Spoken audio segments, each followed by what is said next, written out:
गुरु प्यारे साध संगत जी, राधा स्वामी जी।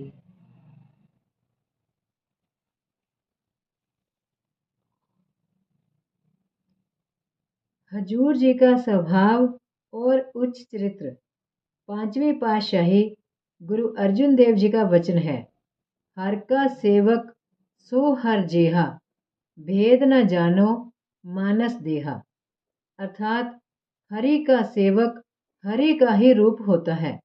मनुष्य देह धारण की हुई है, इसलिए उसमें और परमात्मा में भेद ना समझो। इसमें तनिक भी संदेह नहीं। परमात्मा और उनके प्रिय संतों के बीच में केवल देह का पर्दा दिखाई देता है, परंतु अंतर में उनमें कोई भेद नहीं। गुरु गोबिंद सिंह जी का कथन है, हर हर जन दुई एक है, बिब विचार कछु नाई। परमात्मा और उसके प्यारे संत जन एक ही होते हैं, उनमें कोई भिन्नता नहीं होती। इसलिए हजूर जी महाराज जी के स्वभाव और ऊंचे चरित्र का वर्णन करना मानो उस अनंत, अपार, अलख व अगम के गुणों का उल्लेख करना है, जहाँ मन और बुद्धि की पहुंच नहीं।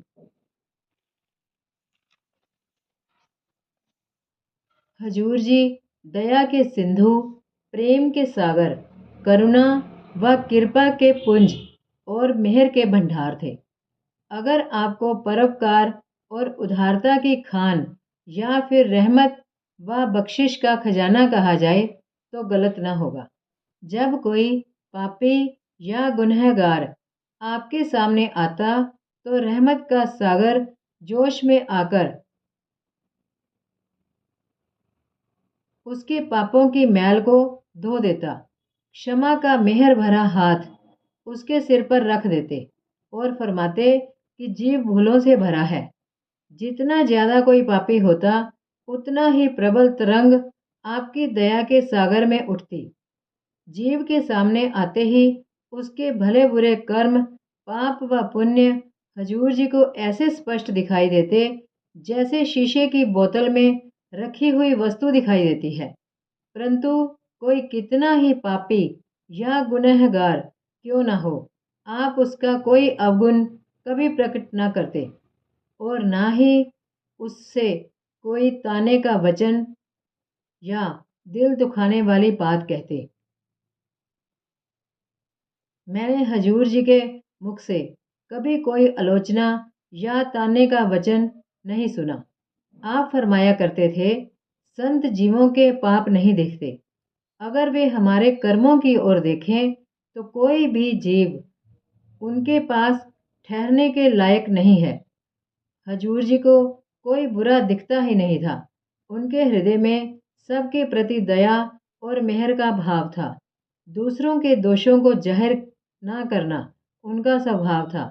आप अक्सर फरमाते, सब इंसान एक ही परम पिता के पुत्र और हमारे भाई हैं।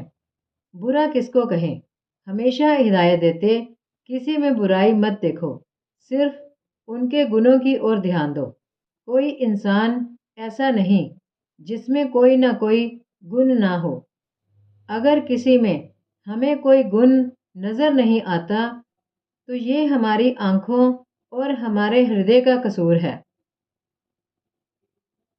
वरना मालिक तो हर घट में मौजूद है। बालक, बूढ़े, जवान, अमीर, गरीब, तंदुरुस्त, बीमार, खूबसूरत, बदसूरत, नेक व बद, सभी को हजूर जी एक जैसी प्रेम भरी दृष्टि से देखते। दूध मुहे शिशु से लेकर बड़े बुजुर्ग तक हर आदमी यही समझता कि हजूर जी उसी के हैं। छोटे छोटे बालक आपके चरणों से लिपटकर उतने ही खुश होते जितने कि संजीदा बुजुर्ग आपके मुख से किसी जटिल समस्या का हल सुनकर। महाराज जी रहम दिल इतने थे कि किसी का दुख नहीं देख सकते थे। किसी मुसीबत में पड़े दुखिया के आते ही उसके सारे बुरे कर्म आप उठा लेते, लेकिन कभी इस बात को जाहिर ना होने देते। अगर कोई जिक्र भी करता तो मना कर देते। एक आप बीती घटना मुझे याद आ गई। जून का महीना था। 1911 या 1912 में कोई छुट्टी का दिन था। मैं हजूर जी के दर्शन के लिए डेरे आया और दोपहर के 1:30-2 बजे के करीब यहाँ पहुँचा। उस समय सब लोग भोजन आदि करके अपनी अपनी कोठरियों के अंदर आराम कर रहे थे। जूते, कोट और पगड़ी उतार कर मैं बरादरी में एक छोटी सी चटाई बिछाकर लेट गया और सिर के नीचे एक पक्की ईंट रख ली। ये बरादरी महाराज जी के निवास स्थान से लगी हुई थी।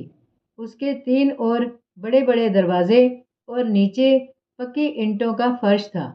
उस समय दोनों सत्संग घर, बरादरी और चबारों को छोड़कर सत्संगियों के ठहरने के लिए कोई स्थान नहीं बना था। हजूर जी दोपहर के समय ऊपर की बरादरी से लगे पूर्व की ओर के कमरे में आराम करने के लिए तशरीफ़ ले जाते थे। हजूर जी 18 वर्ष लगातार पहाड़ी इलाकों में रहकर आए थे और यहाँ की सख्त गर्मी में डेरे में रहने का आपका पहला ही वर्ष था। मैं बरादरी में लेट तो गया, लेकिन चैन कहाँ और नींद कैसी। नीचे से धरती तप रही थी, ऊपर से आकाश आग बरसा रहा था। बरादरी के दरवाजों में से लू के झोंके साए साए करते तेजी से आ रहे थे और बरादरी बिल्कुल भट्टी बनी हुई थी। मेरा शरीर भुना जा रहा था, आंखें जल रही थी, होंठ प्यास से सूख रहे थे। मैं आंखें बंद किए पड़ा था कि क्या देखता हूँ कि हजूर जी चिलचिलाती धूप में ऊपर चुबारे से उतरकर मेरे सिरहाने की ओर आकर खड़े हैं। मैं हड़बड़ाकर उठ बैठा। हजूर जी ने पूछा, तुम यहाँ लू में क्यों पड़े हो? जल्दी उठो। सतगुरु जी के अचानक दर्शन पाने की खुशी के साथ ही मैं हैरान भी था कि मेरे यहाँ लेटे रहने की सूचना हजूर जी को ऊपर अपने बंद कमरे में कैसे लगी। मैं अपनी भावनाओं में डूबा हुआ था कि हजूर जी ने भाई बंता सिंह को आवाज़ देकर बुलाया और मेरे लिए चारपाई मंगवाई।